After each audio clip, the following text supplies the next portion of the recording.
اعوذ باللہ من الشیطان الرجیم، بسم اللہ الرحمن الرحیم۔ شروع کرتے ہیں آج کا واقعہ حضرت آدم علیہ السلام کی کہانی کا حصہ سوم۔ اب سے پہلے ہم حضرت آدم علیہ السلام کی پیدائش اور حضرت حوا علیہ السلام کی پیدائش اور جس طرح وہ جنت میں رہتے تھے ان سب کا ذکر پڑھ چکے۔ میرا چینل انفینٹ اسلام، اس میں آپ سب کو خوش آمدید کہتی ہوں اور چلتے ہیں آج کے لیکچر کی جانب۔ قانون قدرت اور قانون عادت میں فرق۔ دیکھیں جی، ہم نے پہلے پڑھ لیا کہ حضرت آدم علیہ السلام کی پیدائش جو ہے وہ مٹی سے کی گئی اور اس کے بعد حضرت حوا علیہ السلام کو حضرت آدم علیہ السلام کی پسلی سے پیدا کیا گیا۔ اگر آپ نے وہ لیکچرز نہیں سنے تو آپ اسی یوٹیوب چینل پر پلے لسٹ میں جا کے قصص الانبیاء میں وہ لیکچرز سن سکتے ہیں۔ بہرحال مرد سے عورت کو پیدا کیا گیا اور مرد کو مٹی سے پیدا کیا گیا۔ اس کے پیچھے حکمت کیا تھی؟ دیکھیں، اللہ تعالیٰ کی عادت شریفہ ہے کہ عام طور پر کچھ کاموں کے اسباب پیدا کر دیے گئے ہیں، ٹھیک ہے؟ یعنی انسانوں کی پیدائش ہے تو وہ بھی قانون عادت ہے، یعنی اسباب پیدا کر دیے گئے۔ جس طرح والدین سے، ماں باپ سے نئی جنریشن پیدا ہوتی ہے، اولاد پیدا ہوتی ہے، تو یہ سب چیزیں قانون عادت میں آتی ہیں، یعنی یوزلی ہمارے ہاں ایسا ہوتا ہے۔ یہ قانون قدرت نہیں ہے، یہ قانون عادت ہے۔ قدرت کا قانون کیا ہے؟ اللہ فرماتا ہے کہ میں اس چیز پر بھی قادر ہوں کہ میں تم لوگوں کو مرد اور عورت کے بغیر بھی پیدا کر دوں۔ میں اس چیز پر بھی قادر ہوں کہ میں مرد کے بغیر صرف عورت سے ہی انسان کو پیدا کر دوں۔ میں اس چیز پر بھی قادر ہوں کہ میں مرد سے کسی انسان کو پیدا کر دوں، عورت کی ضرورت نہیں۔ یعنی اللہ تبارک و تعالیٰ کی قدرت کاملہ یہ ہے کہ اللہ کسی چیز کا محتاج نہیں ہے۔ اس نے عادت کا ایک قانون عادت جو ہے وہ بنایا کہ عام طور پر جو ہے وہ زندگی جس طرح چل رہی ہے، سورج، چاند، ستارے اپنے مقررہ وقت پہ طلوع ہوتے ہیں، مقررہ وقت پہ غروب ہوتے ہیں، ستارے غروب ہی نہیں ہوتے، دن میں بھی موجود رہتے ہیں۔ اسی طرح موسم سرما، موسم گرما میں جو ہے وہ وقت اور حالات بدلتے ہیں، ٹائمنگز بدلتی ہیں، نمازوں کے اوقات بدلتے ہیں، تو یہ ساری چیزیں قانون عادت میں آ جاتی ہیں۔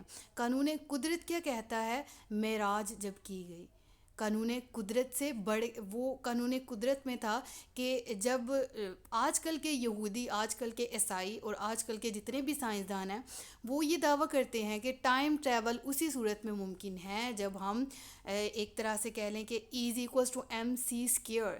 یہ ایک فارمولہ ہے کہ بجلی کی رفتار اتنی تیز ہے، کوئی اس سے زیادہ ٹریول نہیں کر سکتا، اور اگر کوئی اس سے زیادہ تیزی سے ٹریول کرتا ہے تو یہ آئنسٹائن کی تھیوری تھی، اور اس نے کہا کہ جو اس سے زیادہ تیزی سے ٹریول کرے گا اٹ مینز وہ ٹائم ٹریول کر رہا ہے، وہ عام دنیا سے بڑھ کے جو ہے وہ آگے پہنچ جائے گا، اور یہ ٹائم ٹریول کیا بھی گیا۔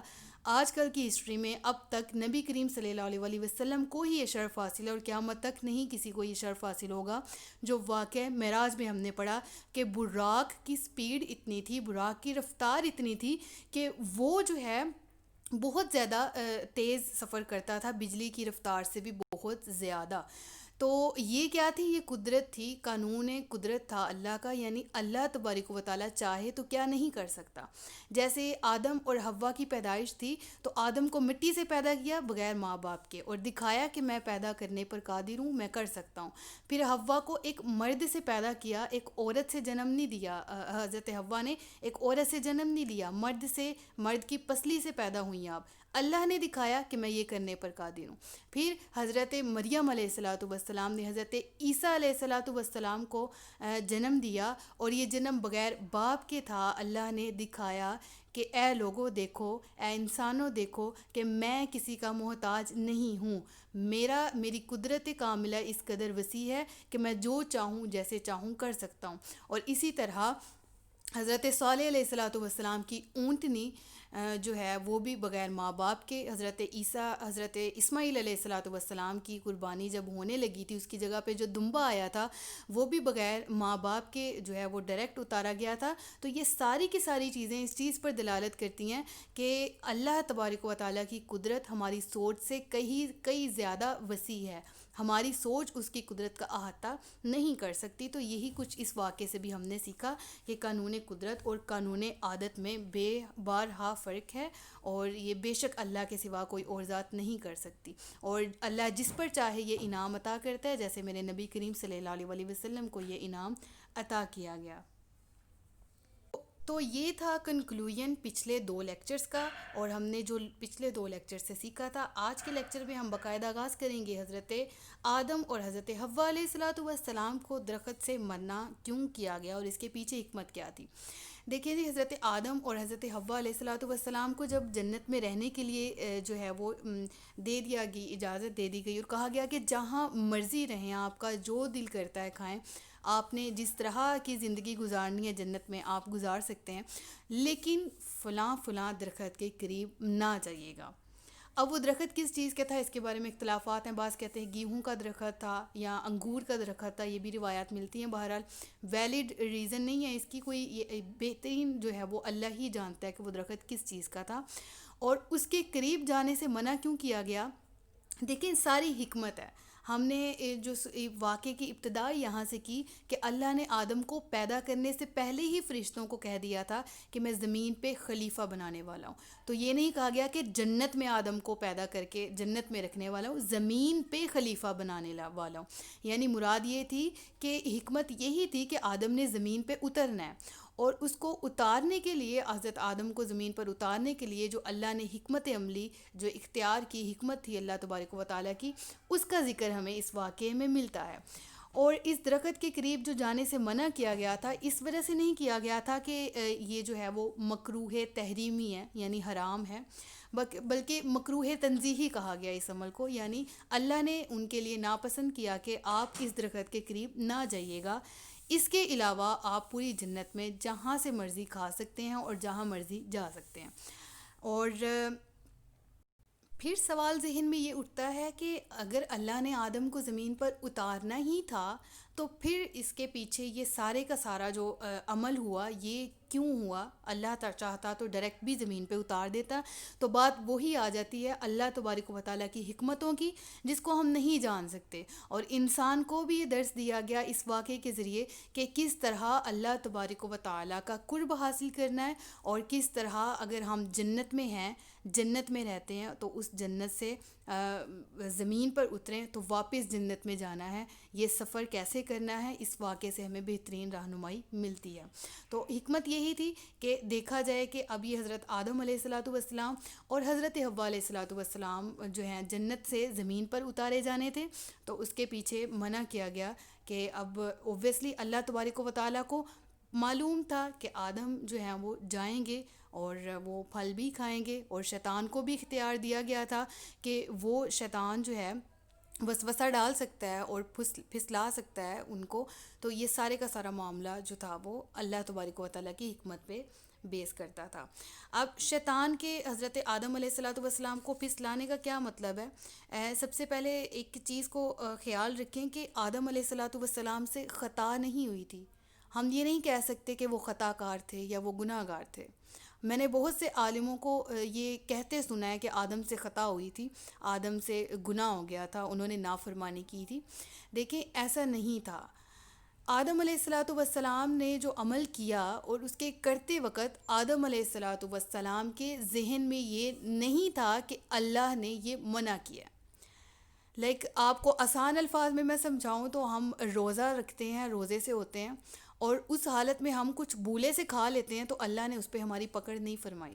اللہ کہتا ہے کہ روزے کی حالت میں اگر تمہیں یاد نہیں ہے کہ تمہارا روزہ ہے تو تم کچھ کھا لو تو تمہارا روزہ بھی نہیں ٹوٹے گا اور تمہیں گناہ بھی نہیں ہوگا، ماں سوائے اس کے کہ اگر تم جان بوجھ کر کھا لو تو روزہ بھی گیا اور اس کے سوا اجر بھی اس کا نہیں ملے گا، روزہ توڑنے کا الٹا وبال بھی پڑ جائے گا جان بوجھ کے اگر توڑا تو۔ بہرحال اس مثال سے آپ کو سمجھ آ گئی ہوگی کہ آدم علیہ السلام نے جب شیطان نے آپ کو پھسلایا، قرآن مجید میں ارشاد ہوتا ہے سورۃ البقرہ میں فَأَزَلَّهُمَ الشَّيْطَانُ عَنْهَا فَأَخْرَجَهُمَا مِمَّا كَانَ فِيهِ، تو پس جو ہے شیطان نے انہیں درخت کے ذریعے پھسلایا اور جہاں وہ رہتے تھے وہاں سے انہیں الگ کر دیا۔ یہاں پر جو لفظ ہے قرآن میں فَأَزَلَّهُمَا استعمال ہوا ہے، فَأَضَلَّهُمَا ضاد نہیں ہے۔ اضلّہ کے لفظی معنی ہوتے ہیں گمراہ کر دینا، اور اضلّہ کے معنی ہوتے ہیں پھسلا دینا، باتوں میں لا کے جو ہے وہ اٹینشن خراب کر دینا۔ تو اس وجہ سے اللہ نے شیطان کے لیے یہ الفاظ قرآن مجید میں حضرت آدم علیہ الصلاۃ والسلام کے واقعے کا بھی جو ہے وہ مضبوط دلائل کے ساتھ ایک آیت میں ہی ایکسپلین کر دیا کہ شیطان نے آدم کو پھسلایا تھا، آدم نے جان بوجھ کر یہ عمل نہیں کیا تھا۔ ایسے ہی جیسے روزے کی حالت میں ہم کچھ کھا لیتے ہیں تو ہماری اس پہ پکڑ نہیں ہوتی، تو یہی مطلب ہے کہ ہم کسی نبی کے ساتھ، کسی انبیاء کرام علیہ الصلوۃ والسلام میں سے کسی کے ساتھ بھی گناہ منسوب نہیں کر سکتے کہ یہ نبی نعوذ باللہ جو ہے وہ انہوں نے گناہ کیا تھا یا انہوں نے خطا کی تھی وغیرہ۔ اگر یہ پوائنٹ کلیئر ہو گیا ہے تو ذرا آگے لے کے چلتے ہیں اس واقعے کو کہ شیطان نے کیا وسوسہ ڈالا تھا اور شیطان نے کیا کہا۔ اس نے کہا کہ اس درخت کے قریب تمہیں اللہ تبارک و تعالی جانے سے اس لیے منع کر رہا ہے کہ کہیں تم بھی فرشتے نہ بن جاؤ یا تم بھی ہمیشہ کے لیے جنت میں نہ رہ جاؤ۔ تو اگر تم یہاں پر مسلسل طور پہ رہنا چاہتے ہو اور تو تمہیں اس درخت کا پھل کھانا ہی پڑے گا، تمہیں اس درخت میں سے اس کے بالکل قریب جاؤ اور اس درخت کا پھل کھا لو۔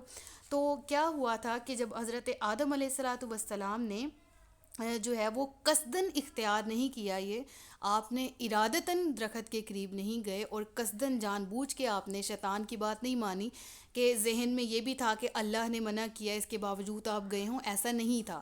شیطان نے آپ کو پھسلایا اور آپ گئے اور آپ نے جنت کے قریب جا کے وہ پھل کھا لیا۔ اب جب آپ اور حضرت حوا علیہ الصلاۃ والسلام نے یہ عمل کیا تو آپ کے جنتی لباس اتار دیے گئے، اور جب آپ کے جنتی لباس اتار دیے گئے تو آپ نے فوراً دونوں نے اپنے سطر ڈھانپے، اور کس طرح ڈھانپے؟ جنتی درختوں کے پتوں کو لے کے ان سے اپنے سطر ڈھانپے، یعنی اپنے آپ کو چھپایا، پردہ کیا۔ اب اسے یہ چیز بھی واضح ہوتی ہے اس واقعے سے، دیکھیں حضرت آدم اور حوا سے وہ انسان بنائے گئے تھے، ٹھیک ہے، اور ان کو علم دیا گیا تھا کہ اپنے آپ کو چھپانا ہے، بی بی حوا کو بھی اور حضرت آدم کو بھی، تو یہ فطرت ہے اپنے آپ کو چھپانا۔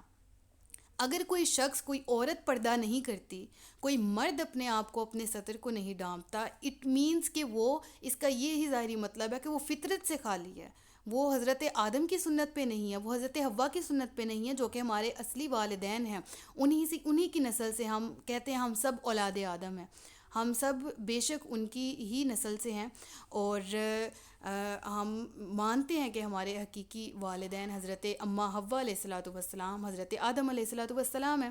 تو ہمیں چاہیے کہ ان کی سنت پر عمل کرتے ہوئے، اگر خواتین میری بات سن رہی ہیں تو اپنے آپ کو ڈھانپیں، کیونکہ ہماری اماں حوا نے بھی خود کو ڈھانپا تھا۔ جسم پہ لباس نہ ہونا یہ ایک سزا ہے ایک طرح کی، اور اگر آپ لوگوں کے جسم پہ لباس نہیں ہے کسی بھی طرح کا، لباس نہ ہونے سے مراد، میرا یہ مراد نہیں ہے کہ آپ بالکل ہی برہنہ ہیں، آپ سب بہتر جانتے ہیں، خاص طور پہ خواتین، کہ آپ لوگ کس طرح کا پردہ کرتی ہیں، کس طرح کے لباس، اس قدر تنگ ہوتے ہیں اس سے بھی جسم واضح ہوتا ہے، اس قدر باریک ہوتے ہیں دوپٹے بھی خاص طور پہ، اس سے بھی جسم واضح ہوتا ہے۔ ہمارے ہاں تو اب برقعے بھی اس طرح کے نکل آئے ہیں کہ ہم فیشن کے اکارڈنگلی گاؤن خریدتے ہیں اور اس کو پہنتے ہیں، اور جب وہ فیشن آؤٹ ہو جائے تو ہم اس کو بھی گاؤن کو اتار دیتے ہیں۔ تو خدا را سمجھیں بی بی حضرت حوا علیہ الصلاۃ والسلام کی تعلیمات اور حضرت آدم علیہ الصلاۃ والسلام کی تعلیمات کو۔ تو آگے چلتے ہیں، شیطان نے حضرت آدم علیہ الصلاۃ والسلام سے وسوسہ والی گفتگو کہاں سے کی تھی؟ دیکھیں سورۃ الاعراف میں بھی یہ ارشاد ہوتا ہے فَوَسْوَسَ لَهُمَا الشَّيْطَانُ، تو ان دونوں کو شیطان نے وسوسے میں ڈال دیا، اور سورۃ الطٰہٰ کی آیت نمبر 120 بھی ہے اس کے حوالے سے فَوَسْوَسَ إِلَيْهِ الشَّيْطَانُ، شیطان نے آدم کو وسوسے میں ڈال دیا۔ تو دیکھیں وسوسے میں ڈالنے کے لیے بعض اوقات جو ہے نا، ہم نے بہت سی باتیں سن رکھی ہوں گی کہ شیطان جو ہے وہ سانپ کی شکل میں جو ہے وہ سانپ کا سہارا لے کے جنت میں گیا، یا وہ مور بن کے جنت میں گیا وغیرہ وغیرہ۔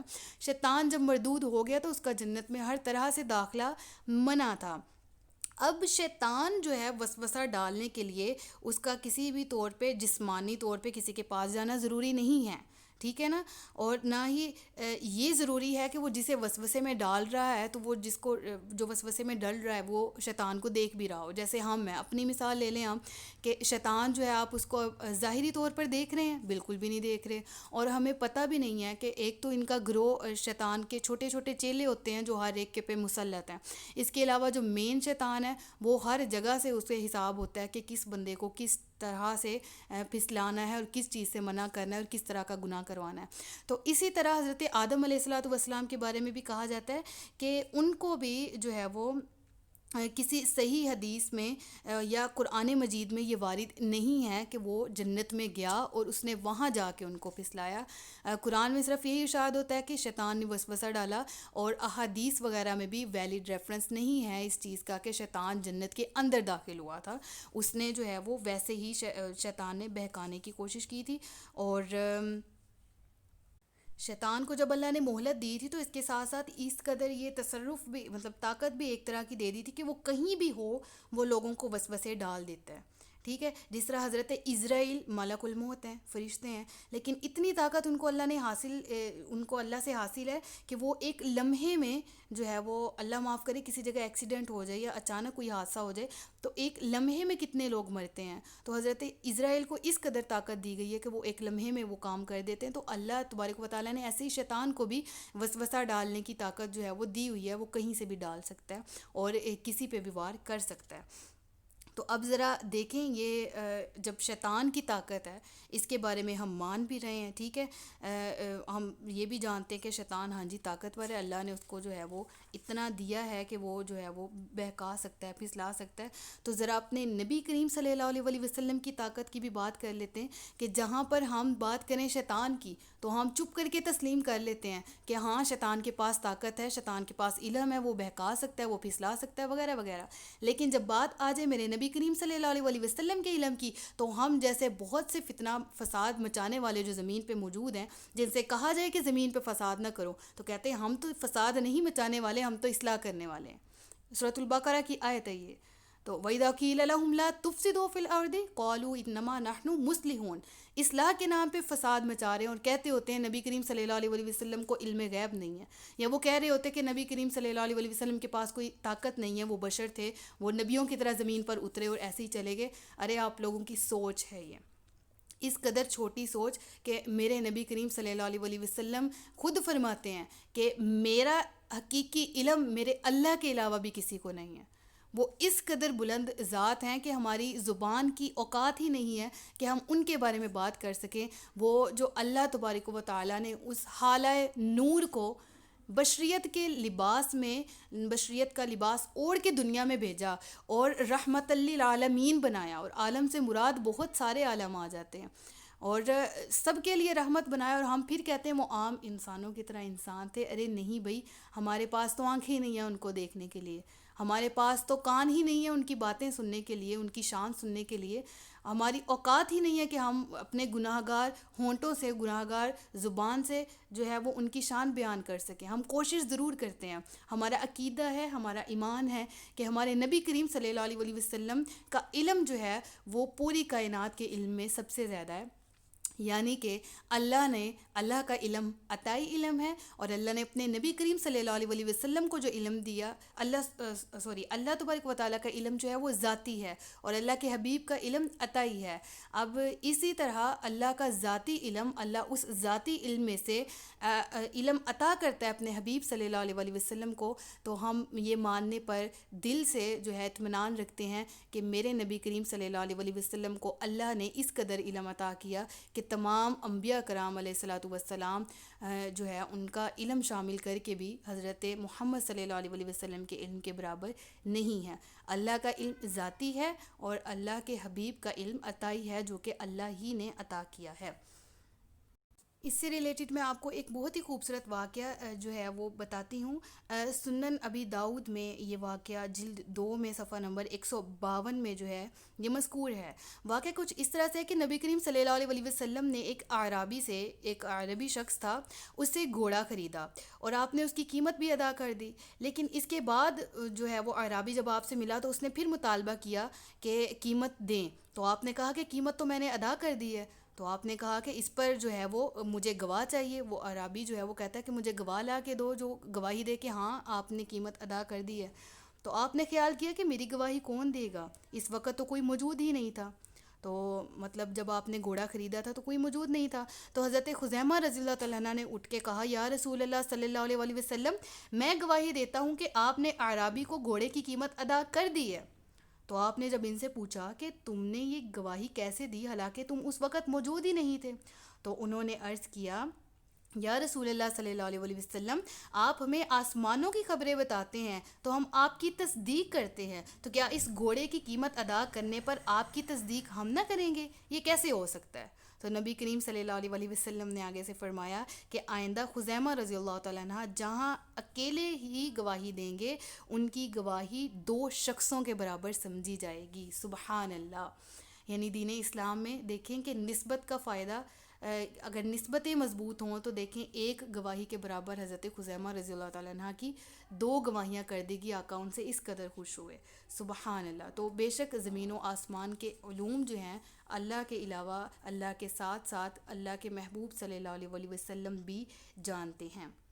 بہرحال حضرت آدم علیہ السلام اور حضرت حوا علیہ السلام کا زمین پر تشریف لانا، اس واقعے سے تھوڑا سا آپ یہاں سے آپ کی اٹینشن بھی چاہوں گی کہ آپ کو یاد رہے کہ حضرت آدم جو ہے وہ کہاں اتارے گئے تھے اور حضرت حوا کہاں پر اتاری گئیں۔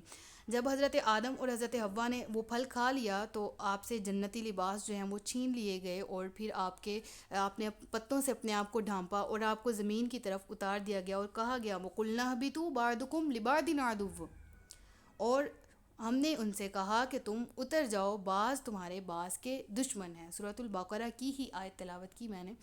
تو جب ان کو زمین پہ اتارا جانا تھا تو پھر کہا کہ اب آپ اتر جاؤ، یعنی آپ کی اولاد، اللہ تبارک و تعالیٰ نے انہیں کہا کہ آگے مزید ایک دوسرے کے ہی دشمن پیدا ہوں گے آپ کی اولاد میں۔ تو یہ سلسلہ دشمنی کا قابیل اور حابیل سے ہی شروع ہو گیا تھا، جو کہ اب تک جاری ہے، کہ کس طرح ایک دوسرے کو مسلمان آپس میں ایک دوسرے سے تفرقہ رکھتے ہیں اور اختلاف رکھتے ہیں، لڑائی جھگڑا کرتے ہیں، اور دوسرے بھی جو سارے فساد جو زمین پہ پھیلے ہیں وہ اسی وجہ سے ہیں کہ اللہ کی حکمت میں بھی پہلے موجود تھا کہ، اور اللہ نے ان کو بتا بھی دیا کہ تم اتر جاؤ اور بعض میں تمہارے ایک دوسرے کے دشمن ہوں گے اولاد میں۔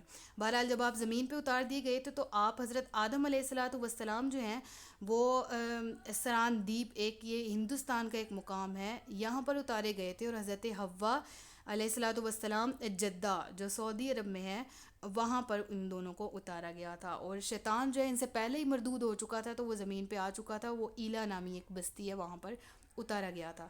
بہرحال جب آپ جنت سے زمین کی طرف آئے تو آپ آتے ہوئے کیا لے کے آئے تھے؟ حضرت آدم اپنے ساتھ جنت سے مختلف قسم کے بیج اور 3 قسم کے پھل بھی لے کر آئے، حجر اسود جو سیاہ پتھر خانہ کعبہ میں لگا ہوا ہے وہ، اور عصا لاٹھی یا چھڑی اسٹک کو کہتے ہیں جو حضرت موسیٰ علیہ السلام کے ہاتھ میں آیا تھا لاسٹ ٹائم، جس سے وہ مشہور بھی ہیں حضرت موسیٰ علیہ السلام اپنی لاٹھی سے، تو جس کی لمبائی 10 گز تھی، تو حضرت آدم بھی اس کو اپنے ساتھ لے کر آئے تھے، کچھ کھیتی باڑی کا سامان اوزار وغیرہ بھی اپنے ساتھ لے کر آئے تھے، اور آپ جو ہیں وہ کچھ سونا اور چاندی وغیرہ بھی اپنے ساتھ لے کر آئے تھے۔ جو کنکلوژن ہے ان روایات کا وہ یہ ہے کہ حضرت آدم کے ساتھ جو 3 قسم کے میوے تھے وہ جنتی میوے تھے، ان میں سے ایک وہ ہیں جو پورے کے پورے کھائے جاتے ہیں، جیسے انگور کا جو ہے وہ میوہ لگا لیں، دوسرے وہ جن کا اوپر والا حصہ کھایا جاتا ہے اور گٹلی پھینک دی جاتی ہے، جیسے کھجور لگا لیں آپ، وہ کھاتے، آم، اس طرح کے پھل وغیرہ، اور تیسرے وہ جن کا صرف چھلکا پھینکا جاتا ہے اور اندرونی حصہ کھایا جاتا ہے۔ اس قسم کے 3 قسم کے پھل تھے، میوہ جات تھے جو جنت سے آپ ان کے جو ہیں وہ لے کر آئے تھے بیج، اور وہ پھر زمین پہ باقاعدہ ان کا شروع ہوا تھا سلسلہ بونے کا، اور وہ آگے بتاتی ہوں لیکچر میں کہ ان کا پیشہ کیا تھا حضرت آدم کا۔ تو حضرت محمد صلی اللہ علیہ وسلم کے نام سے حضرت آدم کے دل کو تسلی دی گئی۔ وہ کیسے کہ آدم جب دنیا میں آئے تو ظاہر سی بات ہے عادت تھی جنت میں رہنے کی، جیسے ہمارے ہاں، میں چھوٹی سی مثال دی، شہر میں رہنے والا ایک دم گاؤں جاتا ہے، اور یہاں سناٹے میں کوئی چھوٹا بچہ ہے، اس کو اکیلے رہنے کی عادت ہے، ایک دم گیدرنگ میں جاتا ہے تو تب بھی وہ پریشان ہو جاتا ہے۔ تو اسی طرح ظاہر سی بات ہے ایک دم جب ماحول بدلتا ہے تو پریشانی تو آتی ہے۔ تو حضرت آدم جب جنت میں رہتے تھے، ایک دم زمین پہ آئے تو زمین کا ماحول بالکل اس سے مختلف تھا، تو ایک وحشت اور گھبراہٹ آپ پر طاری ہوتی تھی۔ تو حضرت جبرائیل علیہ السلام بحکم الہی زمین پر تشریف لائے اور پھر بلند آواز سے اذان کہی، جب حضرت آدم علیہ الصلوۃ والسلام نے اذان میں حضور صلی اللہ علیہ وآلہ وسلم کا نام سنا، نام مبارک سنا، تو آپ کی جو ہے ساری کی ساری وحشت دور ہو گئی اور آپ کے دل کو سکون مل گیا۔ یہ صحیح احادیث سے بھی ثابت ہے واقعہ، جن کو شاہ عبد العزیز محدث دہلوی نے تفسیر عزیزی میں جو ہے وہ درج بھی کیا ہے۔ سبحان اللہ۔ حضرت آدم علیہ الصلوۃ والسلام کی توبہ کے بارے میں بھی ڈسکس کریں گے، اور اس سے پہلے ذریعہ معاش کے بارے میں۔ حضرت آدم علیہ الصلوۃ والسلام کا جو ذریعہ معاش تھا وہ تھا کھیتی باڑی۔ آپ نے جب زمین پہ اترے ہیں تو سب سے پہلے آپ نے کپڑا بننے کا کام کیا، اور بعد میں آپ نے کھیتی باڑی کے کام میں آپ مشغول ہو گئے۔ تو حضرت نوح علیہ الصلوۃ والسلام کا بھی یہاں پر ذریعہ معاش ڈسکس کر لیتے ہیں۔ لکڑی کا کام کرتے تھے آپ، بڑھئی تھے۔ حضرت ادریس علیہ الصلوۃ والسلام درزی گری کرتے تھے۔ حضرت ہود علیہ الصلوۃ والسلام اور حضرت صالح علیہ الصلوۃ والسلام تجارت کا کام کرتے تھے۔ حضرت ابراہیم علیہ الصلوۃ والسلام بھی کھیتی باڑی کرتے تھے۔ حضرت موسیٰ علیہ الصلوۃ والسلام نے کچھ مدت جو ہے وہ بکریاں چرائیں، اور وہ حضرت شعیب علیہ الصلوۃ والسلام کی بکریاں تھیں۔ حضرت داؤد علیہ الصلوۃ والسلام زرہ بناتے تھے، جو جنگی لباس ہوتا ہے، جنگ میں کام آتا تھا۔ تو حضرت مطلب ہر نبی کے جو ہے وہ ایک علیحدہ سے خصوصیت تھی، علیحدہ سے پیشہ تھا جس کو وہ اختیار کیے ہوئے تھے۔ تو حضرت آدم نے بھی پیشہ اختیار کیا، اور ظاہر سی بات ہے اس سے ہمیں پتہ چلتا ہے کہ ہمیں بھی جو ہے وہ ہاتھ پہ ہاتھ دھر کے نہیں بیٹھنا۔ روزی بے شک اللہ نے لکھ دی ہے، مقرر ہے، لیکن اس کو تلاش کرنا ہمارا فرض ہے، اور اس روزی کو تلاش کرتے ہوئے ہی ہم نے جو ہے وہ مزید رزق کمانا ہے، اور اپنا بھی پیٹ پالنا ہے، اور اپنے سے جڑے لوگوں کا بھی پرورش کرنی ہے۔ آدم علیہ الصلوۃ والسلام کی توبہ کیسے قبول کی گئی تھی؟ قرآن مجید میں سورۃ البقرہ میں اللہ ارشاد فرماتا ہے، فَتَلَقَّىٰ آدَمُ مِن رَّبِّهِ كَلِمَاتٍ فَتَابَ عَلَيْهِ إِنَّهُ هُوَ التَّوَّابُ الرَّحِيمُ۔ پھر سیکھ لیے آدم نے اپنے رب سے کچھ کلمے، تو اللہ تعالیٰ کا ان پر رجوع برحمت ہوا، اور بے شک وہی توبہ قبول کرنے والا، بے حد رحم کرنے والا ہے۔ اب حضرت آدم علیہ الصلوۃ والسلام کی توبہ جو ہے وہ کن کلمات، کون سے کلمات آپ نے سیکھے؟ روایت میں آتا ہے کہ آپ نے بولا، ربنا ظلمنا انفسنا وَإِن لَّمْ تَغْفِرْ لَنَا وَتَرْحَمْنَا لَنَكُونَنَّ مِنَ الْخَاسِرِينَ۔ اے اللہ، ہم نے اپنی جانوں پر ظلم کیا، اور اگر تو ہماری بخشش نہیں کرے گا اور ہم پر رحم نہیں فرمائے گا تو ہم نقصان اٹھانے والوں میں سے ہو جائیں گے۔ اور ایک قول کے مطابق نبی آخر الزماں صلی اللہ علیہ وآلہ وسلم کا نام حضرت آدم علیہ الصلوۃ والسلام نے عرش الہی پر دیکھا کہ محمد رسول اللہ لکھا ہوا ہے، تو آپ نے اسی نام مبارک کو ذریعہ شفاعت بنایا، اور آپ نے اللہ تبارک و تعالیٰ سے اس نام کے وسیلے سے دعا مانگی، تو اللہ نے آپ کی توبہ قبول فرمائی۔ یعنی آدم نے عرش پر محمد رسول اللہ لکھا دیکھا، تو حضور صلی اللہ علیہ وآلہ وسلم کو انہوں نے اپنی شفاعت کا ذریعہ بنایا، اور وہ کلمات جو آپ نے دیکھے وہ تھے محمد اللہ کے رسول ہیں۔ تو آپ نے اس نام کا وسیلہ جو ہے اللہ کے سامنے ڈالا، تو اللہ تعالیٰ نے آپ کی توبہ کو قبول و منظور فرما لیا۔ سبحان اللہ۔ اور آپ اپنی یہ جو ندامت کی وجہ سے کس قدر روتے رہے، اور آپ تقریباً روایت میں آتا ہے 200 سال، 300 سال، اور بعض میں کئی 100 سال لکھا ہوا ہے کہ آپ جو ہے وہ روتے رہے۔ اور یہ جو وسیلہ ہے محمد صلی اللہ علیہ وآلہ وسلم کا نام دینے کا، جو آپ نے وسیلہ دیا آپ کے نام کا، اس کا ریفرنس ہے جی روح المعانی میں حضرت علامہ آلوسی رحمۃ اللہ تعالیٰ علیہ نے جلد 1 صفحہ نمبر 237 میں یہ بات بیان کی ہے۔ بہرحال حضرت آدم بہت روئے تھے، اور آپ کی جو ہے وہ جنت سے باہر آنے کی وجہ سے آپ شرمندہ بھی تھے، اور کچھ اللہ تبارک و تعالیٰ کے سامنے آسمان کی طرف نظر اٹھا کے نہیں دیکھتے تھے، اس قدر شرمندہ تھے۔ تو اللہ نے آپ کی خطا جو ہے وہ معاف فرمائی اس نام کے صدقے وسیلے سے، اور آپ کی توبہ قبول فرمائی۔ یہ توبہ کس دن قبول ہوئی؟ یہ جمعۃ المبارک کے دن قبول ہوئی۔ آپ کی پیدائش بھی جمعہ کے دن ہوئی، آپ جنت سے باہر تشریف بھی جمعہ کے دن ہی لائے، اور عاشوراء کے دن، یہ 10 محرم الحرام کا دن تھا، اور 10 محرم کے علاوہ جمعہ کا دن تھا جس دن آپ کی توبہ بھی قبول ہوئی۔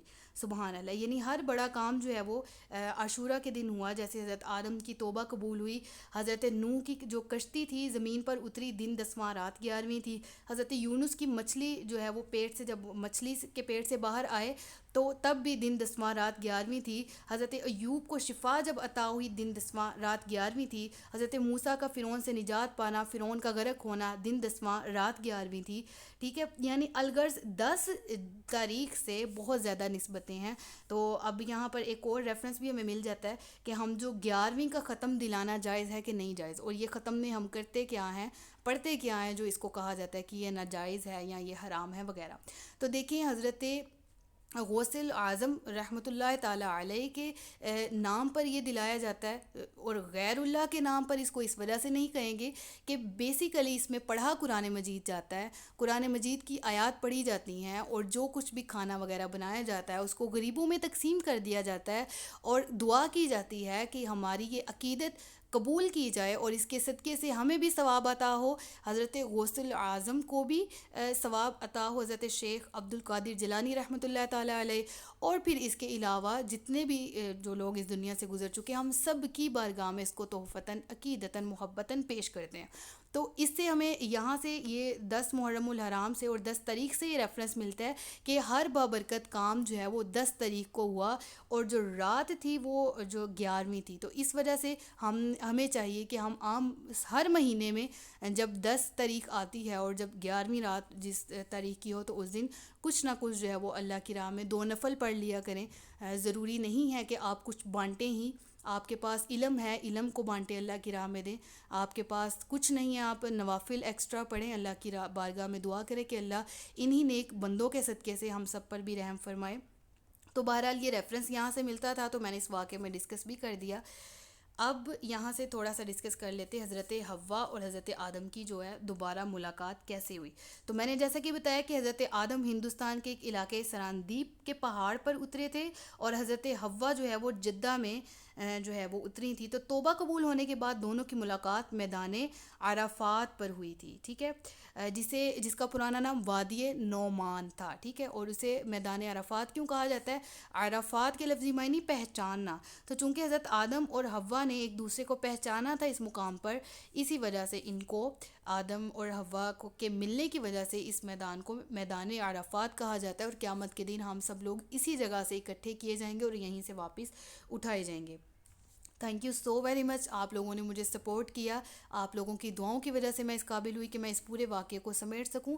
میں نے بالکل کم الفاظ میں سمیٹا ہے، اور میں بالکل نہیں کہوں گی کہ میں نے بالکل جو ہے وہ سارے کا سارا بیان کر دیا. ناقص علم کے باوجود میری کوشش تھی کہ میں صحیح معنوں میں برحق بات آپ کو ود ریفرنس کے ساتھ آپ کے ساتھ شیئر کروں. اللہ تعالیٰ سے دعا ہے کہ میں نے جو بھی جان بوجھ کر یا انجانے میں اس واقعات سے ریلیٹڈ کوئی بات کر دی ہو تو اللہ مجھے معاف فرمائے. ہم سب نے جو اس واقعات سے سیکھا، اپنے والدین کے بارے میں، ان کی ہسٹری کے بارے میں سیکھا، اس کے جو علم حاصل کیا اس پر عمل کی توفیق دے اور اس کو عام کرنے کی بھی توفیق دے. تھینک یو سو مچ. میرے چینل کو سبسکرائب ضرور کر دیجیے گا، ویڈیو پسند آئی تو لائک اور شیئر ضرور کر دیجیے گا. تاجدار ختم نبوت زندہ باد، پاکستان ہمیشہ زندہ باد. السلام علیکم ورحمۃ اللہ وبرکاتہ.